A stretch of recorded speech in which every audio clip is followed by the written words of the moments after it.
তোর বাড়ি কই? এই কথা কর, তোর বাড়ি কই? ভাই আমার বাড়ি জামালপুর ভাই। নাম কি তোর? জোরে কথা কো। আমার নাম শাহেদ। কি করস তুই? তুই কি করস? আমি কোনো রাজনীতি করি না ভাই। কি করস তুই? কোনো রাজনীতি সত্যি করি করে না, বল। আমায় মাফ করে দেন ভাই। সত্যি করে কো। কি করস ক? সত্যি করে কো। কি করস? সত্যি করে বল ক এনসিপি জিন্দাবাদ। ভাই। কো ক এনসিপি জিন্দাবাদ। কো কো কো কো কো। ভাই আমার মাইরা বলেন ভাই, তো কোন ভাই রে?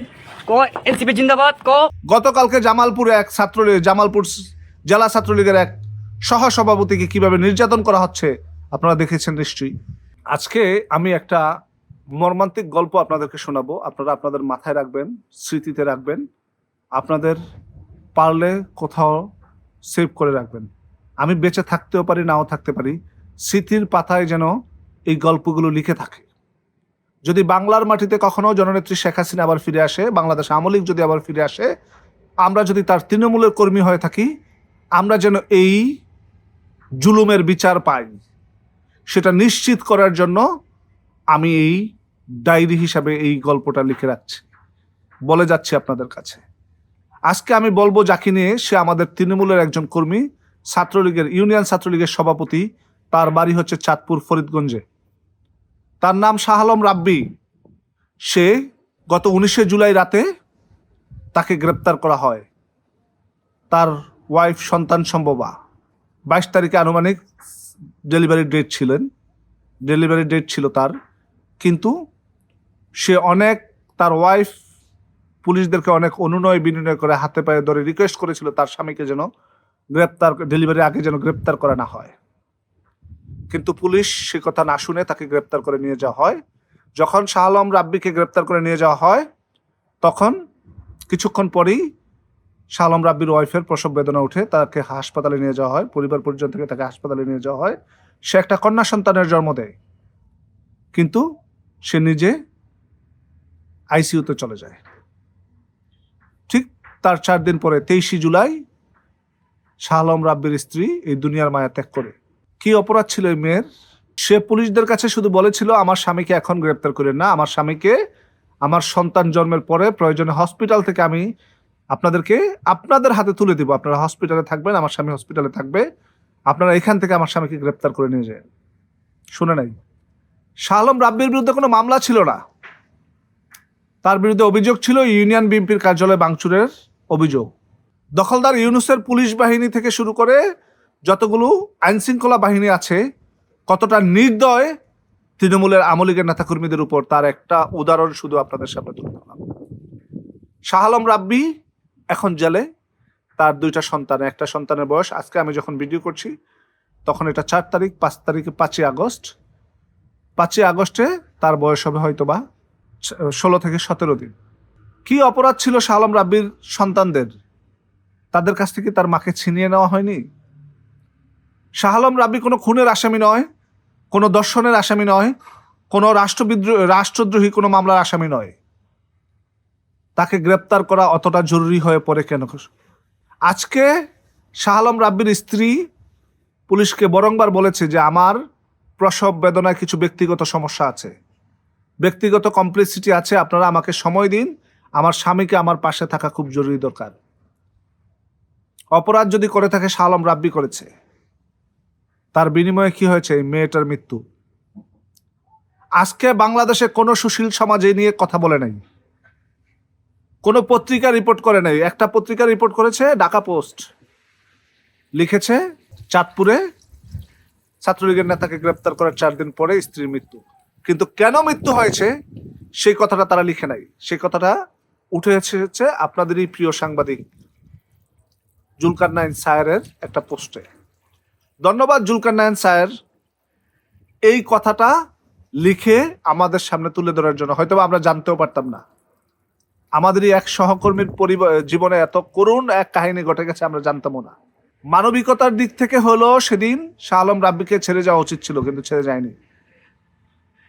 আজকে যারা শাহ আলম রাব্বিকে গ্রেপ্তার করে নিয়ে গেছেন, তারা অপেক্ষায় থাকুন। এই বাংলার মাটিতে যদি কখনো আওয়ামী লীগ ফিরে আসে, আর যদি আপনাদের বিচার না হয়, তাহলে আপনাদের যুদ্ধ করতে হবে না আওয়ামী লীগের বিরুদ্ধে, আমরাই যুদ্ধ করব। তৃণমূলের আওয়ামী লীগ যুদ্ধ করবে আওয়ামী লীগের বিরুদ্ধে। যারা আওয়ামী লীগের চেয়ারে বসে থাকবে আমরা তাদের বিরুদ্ধে যুদ্ধ করব, কারণ আমরা কি পরিমাণ নির্যাতিত হচ্ছি, নিষ্পেষিত হচ্ছি, তার যদি বিচার আমরা আমাদের সরকারের সময় না পাই, তাহলে আপনাদের কিছু বলতে হবে না, আমরাই আমাদের সরকারের বিরুদ্ধে, জননেত্রী শেখ হাসিনার বিরুদ্ধে যুদ্ধ ঘোষণা করব। এটা গেল এক শাহ আলম রাব্বির কথা।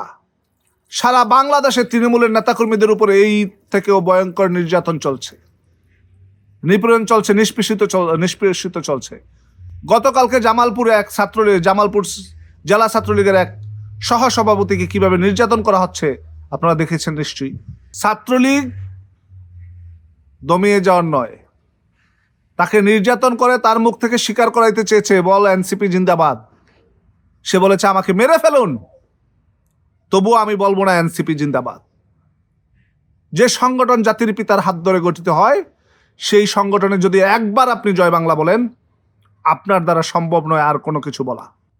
এই সংগঠন বাংলাদেশের স্বাধীনতার সূচনা লগ্ন থেকে আজকের এই পর্যন্ত বাংলাদেশের প্রতিটা ক্ষেত্রে ভূমিকা রেখেছে। আমাদের প্রতিটা জায়গায় শাহ আলম রাব্বি এবং জামালপুরের ওই ছাত্রলীগ নেতার মতো হাজার হাজার লাখ লাখ নেতাকর্মী আছে, তাদের জীবন দিয়ে যাচ্ছে, তাদের পরিবার ধ্বংস হয়ে যাচ্ছে, তাদের সবকিছু, আয় রোজগার থেকে শুরু করে সবকিছু ধ্বংস হয়ে যাচ্ছে, তবুও তারা দমিয়ে যাচ্ছে না। এক শাহ আলম রাব্বির কাহিনী আপনারা শুনেছেন, এটা আমি আমার ডায়েরিতে লিপিবদ্ধ করে রাখলাম। কখনো যদি বাংলার মাটিতে জননেত্রী শেখ হাসিনা আবার ফিরে আসেন, শাহ আলম রাব্বি যাইতে পারবে কিনা জানি না, আমি যাইতে পারবো কিনা জানি না, কিন্তু আমি এই ভিডিও ওনার কাছে পৌঁছাবো, এই বিচারটা আমি ওনার কাছে পৌঁছাবো। আমাদের তৃণমূলের নেতাকর্মীদের যে পরিমাণ নির্যাতন এই দখলদার ইউনুস করছে তার প্রশাসন দিয়ে, সেটা কল্পনা অতীত। এই জানোয়ার ইউনুস নাকি আবার শান্তিতে নোবেল পেয়েছে। ও শান্তির দূত নয়, ও দখলদার, ও জালিম, ওর মতো জালিম হইতে পারে না। জুলাই আগস্টের আন্দোলন থেকে শুরু করে আজকে এই পর্যন্ত হাজার হাজার নেতাকর্মীকে সে হত্যা করেছে তার প্রশাসন। লাখ লাখ নেতাকর্মী গ্রেপ্তার করে জেলে ভরে রেখেছে, যাদের নামে কোনো মামলা নেই, একটাই কমন মামলা, হত্যা মামলা। সারা বাংলাদেশে আন্দোলনের লোক মরেছে তাদের 900 বা 834 জন, সে জায়গায় 4 লাখের উপরে হত্যা মামলা। যেই থানায় কোনো লোকও মরে নাই, সেই থানা থেকেও আওয়ামী লীগের নেতাকর্মীদেরকে গ্রেপ্তার করে হত্যা মামলা, পাশের থানায় হত্যা মামলা দিয়ে দেওয়া হয়। ইউনুস, আপনি মনে রাখেন, এই বাংলাদেশ, এই বাংলার মাটি কখনো আওয়ামী লীগের সাথে বেইমানি করে নাই। ইনশাল্লাহ আওয়ামী লীগ ফিরে আসবে এবং এই শাহ আলম রাব্বি এবং জামালপুরে ঘটে যাওয়া যে নির্যাতনগুলো আছে, সারা বাংলাদেশের এই নির্যাতনের প্রতীক হয়ে থাকা যে ঘটনাগুলো আছে, সেগুলোর বিচার নিশ্চিত এই বাংলার মাটিতে করবো ইনশাআল্লাহ। শাহ আলম, আসুন আমরা সবাই শাহ আলম রাব্বির মতো যারা নির্যাতিত আছে তাদের পাশে দাঁড়াই। আপনারা আসুন, আমরা তৃণমূলের নেতাকর্মীদের খোঁজ খবর নেই, একে অপরের সাথে যোগাযোগ সৃষ্টি করে রাখি, বিপদে পড়লে তার পাশে দাঁড়াই, ভূমিকা রাখার চেষ্টা করি।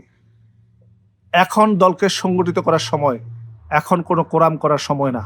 আমরা একে অপরের পাশে থাকি, জাল জুলুমের প্রতিদানে ফল আল্লাহ একদিন আমাদেরকে দিবে ইনশাআল্লাহ।